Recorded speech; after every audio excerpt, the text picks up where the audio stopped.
Good morning children.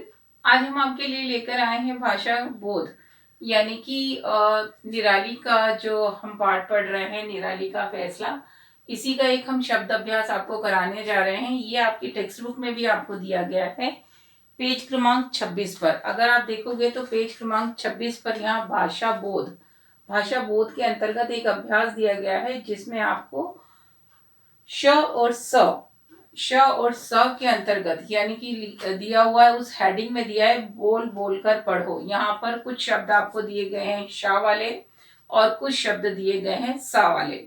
Shah वाले जो शब्द हैं उनमें आपको दिया है शहद, काश, आकाश, खुश, प्रकाश, शीशा। और सा वाले शब्दों में आपको दिया गया है सवेरा, सोना, सुनना, रस, सही और सूर्य। तो यहाँ पर यह अभ्यास दिए जाने का तात्पर्य क्या है? तो पहले तो आप समझिए कि क्यों आपको यह अभ्यास कराया जा रहा है। क्या आप इन वर्णों से परिचित नहीं हैं? आप ऑलरेडी पहली दूसरी कक्षाओं में इनको पढ़ चुके हो।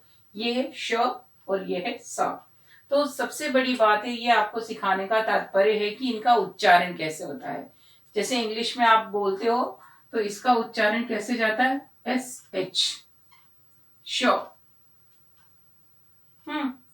और इसका उच्चारण क्या होता है?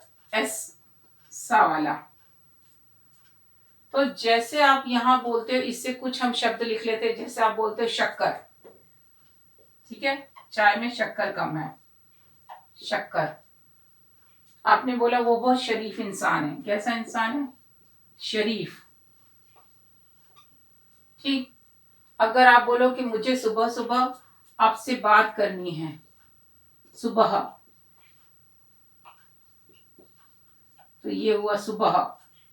उन्होंने कहा सागर के किनारे, सागर यानी समुद्र, तो अगर आप लिखो सागर, सागर। तो यहां आप इन शब्दों में देख सकते हो कि इनका उच्चारण अलग प्रकार से होता है।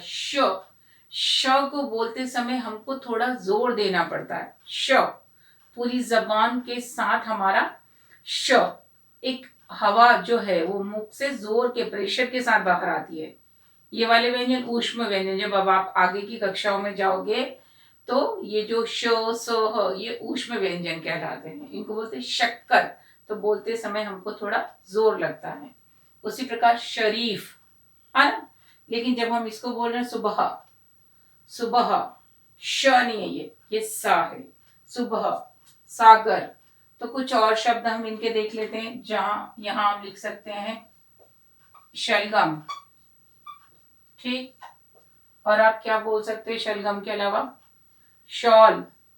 फिर शाम, शाम के समय, शाम। यहां आप क्या लिख सकते हो? सा से और क्या होता है? रस्सी,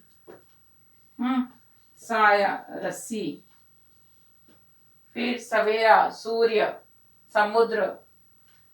और बहुत सारे शब्द होते हैं, हम उनमें से इन सारे शब्दों को यहां से लिख सकते हैं।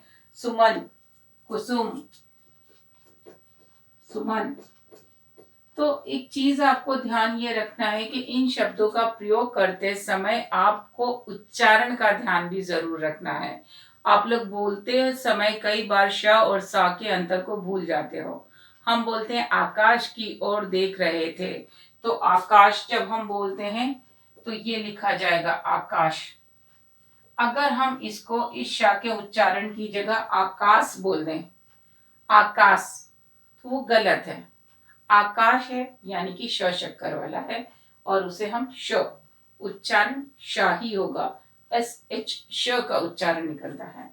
और उस जगह यहां पर अगर हम सागर है, हम बोलते हैं मुझे सिर्फ आपसे बात करनी है, सिर्फ।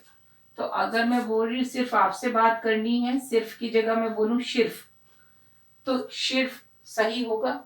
नहीं। तो ये उच्चारण के अंतर को स्पष्ट करने के लिए उन्होंने हमें यहाँ पर ये अभ्यास दिए हैं, श और सा का।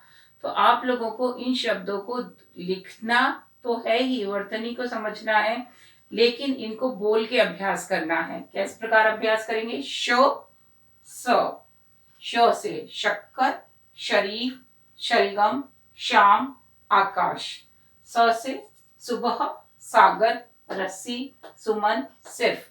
इस प्रकार आप लोगों को भी क्या करना है, श और स के अंतर को स्पष्ट करने के लिए अपनी नोटबुक में श और स दोनों को ही लिखना है, अलग अलग इस प्रकार से हेडिंग में डालना है, बीच में लाइन खींचना है और 5 वर्ड्स दोनों के ही अपनी कॉपी में लेखबद्ध करना है और उनको बोल के लिखना है, ताकि आपके उच्चारण के साथ वर्तनी लेखन का भी अभ्यास हो जाए।